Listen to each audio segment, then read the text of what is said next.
আর কটা দিন পরে বিশ্ব মুমিন ঘরে আসছে খুব দামি এক মেহমান রমাদান, ঠিক কিনা?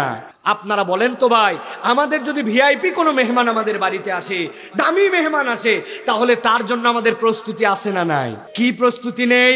উনি যত দামি আমাদের তত প্রস্তুতি বেশি।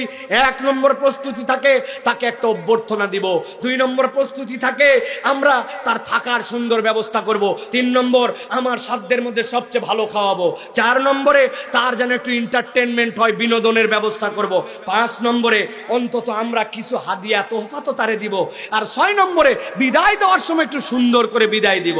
রমজান কি কোনো বায়বীয় চরিত্রে আসবে? শরীর নিয়ে তারে আমি কেমনে খাওয়াবো, তারে কেমনে আপ্যায়ন করবো, কেমনে বিনোদন দিব, তারে কেমনে রাখবো, তারে কি ঘরের জন্য চাদর কিনবো, তার জন্য তারে হাদিয়া তোহফা কি দিব? রমজান তো এরকম নয়। প্রিয় ভাইরা, ভালো করে বুঝে নেন, আজকের থেকে প্রস্তুতি নেন।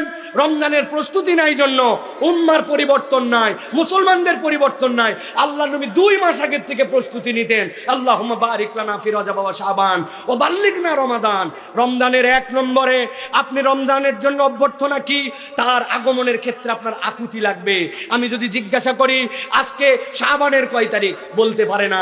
এই বছরের রমজান আরবি হিজরির কয় তারিখ, বলতে পারি না। প্রস্তুতি আর অভ্যর্থনা আমাদের জীবনে কিছু নাই। রমজান ঈদকুম মিনান নিরান নিয়ে আসতেছে, রমজান আমার জন্য রহমত, মাগফিরাত, নাজাত নিয়ে আসতেছে। অতএব ওই রমজানকে পাওয়ার জন্য আমার আকুতি, আল্লাহ তুমি আমাকে রমজানে পৌঁছায় দাও, সুস্থ করে যেন আমি রোজা রাখতে পারি। এই জন্য নবীজি রজবে রোজা রাখতেন, শাবানে রোজা রাখতেন, সোম বৃহস্পতি রোজা রাখতেন, আইয়ামে বীজে রোজা রাখতেন। আল্লাহ নবী দোয়া করতেন, আল্লাহ নবী বলতেন রমজানের প্রস্তুতি কি জানো?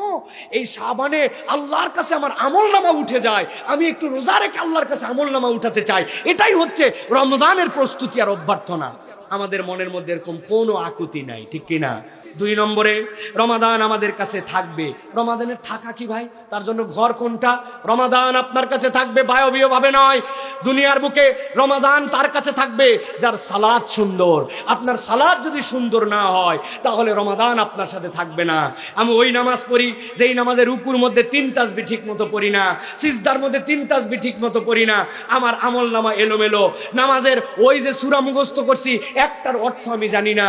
আমি এখন পর্যন্ত নামাজের ভিতরে কি পড়ি এইটা আমার হৃদয়ের মধ্যে কোনো আকর্ষণ নাই। টার্গেট নিব, আমি কোরআন শিখবো, কোরআন বুঝবো, কোরআনের 10টা সূরার অর্থ ঠিক করব, আমি কোরআনুল কারীম বুঝে বুঝে যেন আমি রমাদানে পড়তে পারি। যার সালাত সুন্দর, সালাত যার সুন্দর, রমাদান তার বাড়িতে থাকে, নচেত সুন্দর করে থাকে না। আপনি আজকের থেকে ওয়াদা করেন 7 তাসবিহতে দিব, সিজদা 7 তাসবিহতে দিব, আমি অন্তত পক্ষে আমার নামাজ সুন্দর হবে। 3 নম্বরে যেটা বলবো, রমাদানের খাওয়া কি? রমজানের খাওয়া হচ্ছে কোরআন। শাহরু রমাদান আল্লাযী উনজিলা ফীহিল কুরআন হুদাল লিন-নাস ওয়া বাইয়িনাতিম মিনাল হুদা ওয়াল ফুরকান। আল্লাহ রাব্বুল আলামিন রমাদানকে খাওয়া দিয়েছেন। রমাদানের খাওয়া হচ্ছে আপনার আমার জন্য কোরআন। যে কোরআন পড়তে পারে না, কোরআন শুদ্ধ তেলাওয়াত করতে পারে না, 60 বছর বয়স হয়ে গেছে, আয় রে আফসোস, মুরব্বী এখন পর্যন্ত কোরআন মনে রাখতে পারে নাই। আমরা ছোটবেলায় যে কয়টা মুখস্থ করছিলাম, আমার বাচ্চা হয়েছে, কাচ্চা হয়েছে, সম্পদ হয়েছে, ধন হয়েছে, কিন্তু 50 বছর আগে 10 সূরা 11 নম্বর সূরা হয় নাই। রমাদান ফরজ হয়েছে যে আয়াত দিয়া, ওই সূরাটা জানি না। লাইলাতুল কদর খুঁজি, ইন্না আনজালনাহু ফি লাইলাতুল কদর আজ পর্যন্ত মুখস্থ হয় নাই। আমার কপাল পোড়া। অতএব রমাদানকে যদি আপনি সুন্দর করে খাওয়াতে চান তাহলে কোরআনুল কারীম শিখে ফেলেন। রমাদান কোরআন শেখার মাস নয়, বুঝার মাস, আমলের মাস, পড়ার মাস, খতমের মাস। অতএব আপনার রমাদানকে যদি আপনি খাওয়াতে চান, কোরআনের প্রস্তুতি নেন, এখন থেকে প্ল্যান করেন কয় খতম দিবেন, কিভাবে দিবেন। 4 নম্বরে যেটা বিনোদন, রমাদানের বিনোদন কি? রাসূলুল্লাহ সাল্লাল্লাহু আলাইহি ওয়াসাল্লাম বলেছেন তোমার আচরণ পরিবর্তন করো। উত্তম আচরণ বান্দার জীবনের শ্রেষ্ঠ ইবাদত। আমি আগে মিথ্যা কথা বলতাম, আচরণে বাদ দিয়ে দিব, রাগারাগি করতাম, বাদ দিয়ে দিব, আমার আচরণ সুন্দর করব। যার আচরণ রমাদানের পরে রমাদান আসলো আর আগের আর পরের মানুষের পার্থক্য হলো না, ওই মানুষ রমাদানকে কখনো বিনোদিত করতে পারে না। অতএব রমাদানকে যদি আপনি বিনোদন দিতে চান, আচরণে কি কি আছে একটা লিস্ট বানাতে হবে। এই রমাদান থেকে আমি একটা ভিন্ন মানুষ হব, চেষ্টা করব ইনশাআল্লাহ। কথা বলেন, করব ইনশাআল্লাহ। 5 নম্বরে যেটা রমাদানের গিফট আর উপহার কি?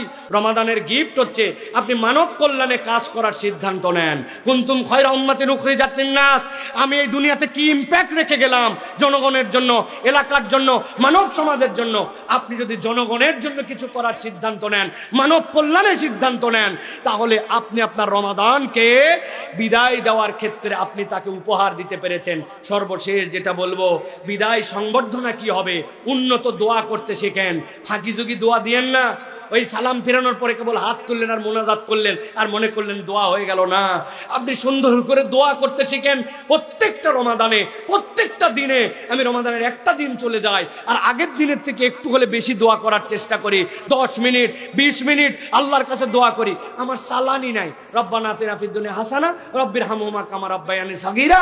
এরপরে আর দোয়াই জানে না। তা আপনি কি দোয়া করবেন আল্লাহর কাছে? বাংলায় করবেন, নিজের জন্য করবেন, সন্তানের জন্য করবেন, উম্মার জন্য করবেন, পরিবারের জন্য করবেন, এলাকার জন্য করবেন, সিএনজি আলার জন্য করবেন, বাস আলার জন্য করবেন, হোটেল শ্রমিকদের জন্য করবেন, রাস্তার শ্রমিকদের জন্য করবেন, ওই যারা প্রস্টিটিউশন করে নিজেদের চরিত্র বিক্রি করে খায় তাদের জন্য দোয়া করবেন, বিশ্ব মোড়লদের জন্য দোয়া করবেন, প্রযুক্তিবিদদের জন্য দোয়া করবেন, রাজনৈতিক লিডারদের জন্য দোয়া করবেন। টার্গেট করতে হবে রমাদানের দোয়া আপনার রমাদানের জন্য বিদায়ী সংবর্ধনা, অথবা আপনাকে দোয়া শিখতে হবে।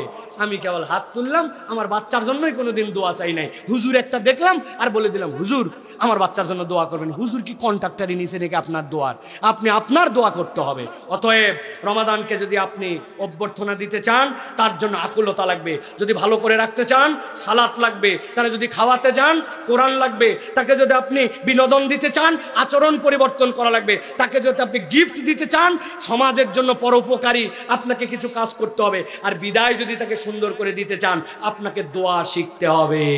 এইটা যদি না থাকে, রমাদানের প্রস্তুতি নাই। এই জন্য আল্লাহ নবী 60 দিন আগের থেকে আল্লাহুম্মা বারিক লানা ফি রজব ওয়া শাবান ওয়া বাল্লিগনা রমাদান বলেছেন।